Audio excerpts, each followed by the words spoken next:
Welcome back to Is It Playable? In this video, we'll be taking a look at whether Driv3r is playable with the current build of PCSX2 within RetroArch.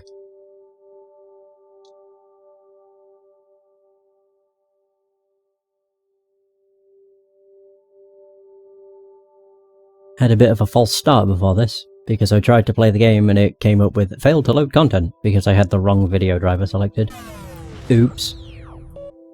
Now most of the games I'm actually going to be testing today are listed on the PCSX2 official compatibility list as not playable.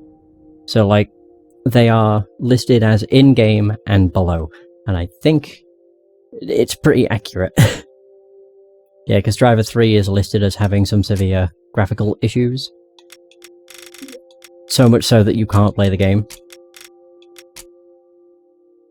But trying to think of the ones that I have that are listed as in-game. There's Driv3r, there's Silent Hill Origins, which is a surprise. I'm trying to think of the other ones. Zone of the Enders, and then there's a few others, I think. Oh yeah, True Crime Streets of LA, that as well. New game. Yeah, it looks kind of busted. Just a tad. Maybe it's fine. But I have a feeling that the PCSX2 compatibility list is fairly accurate with whether they play in this. Not always the case, however, because Eco is listed as not playable within the compatibility list, but it plays perfectly fine. So, unsure.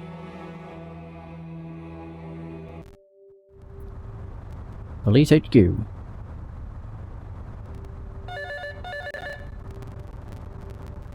Well, for one, it doesn't run great.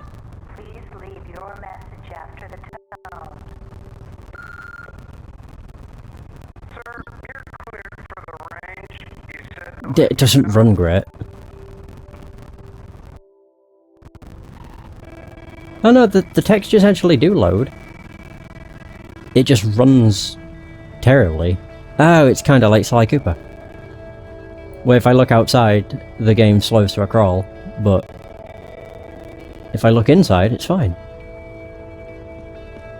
God, look at this speed. It's running at full speed. No, it isn't. Oof. A bit rough. Although it does seem like the texture issues don't occur, which I'm kind of surprised about. We'll admit that, like, everything about the game looks really low res. Like, even for a PS2 game. Like, even close objects are covered in jaggies, which is strange.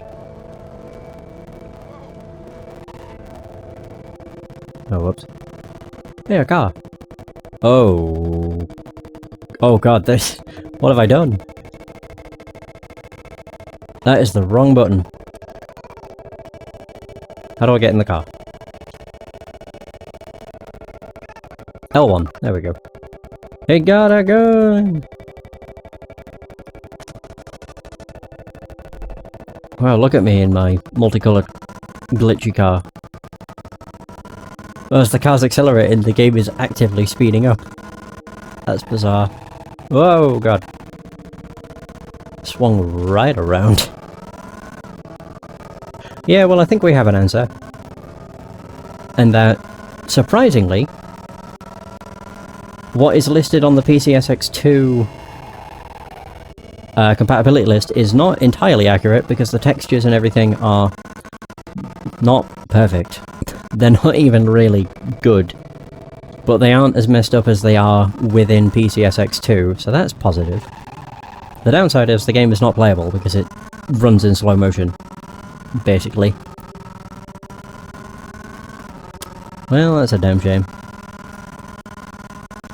So, basically, I guess what I'll do with the games that are listed as having issues within the PCSX2 is just... that's my baseline, but it's not set in stone. Because it seems like they can work perfectly fine. Well, not perfectly, but... the issues listed within PCSX2 might not occur with the RetroArch PCSX2 core, so there's that. Either way, think this is a good place to just say screw it. While the game is still... There's no sound? Yeah, I mean, the textures are kind of messed up. Just looking at them, everything's very jaggy. And it's a map. It shouldn't be doing that. As well as when you look at, like, Thrill Cam, how the text is kind of, like, slightly cut off or cut in half. It's very strange. But yeah, I think that's going to be a good place to just end the test. Driv3r is sadly not playable currently. But maybe in the future that will change. We shall see. But with that, that's going to be the end of this video. Thank you so much for watching, I hope you have enjoyed. If you did, please like us, it helps out the channel, subscribe for more content, leave suggestions for games you want to see tested, and until next time, take care.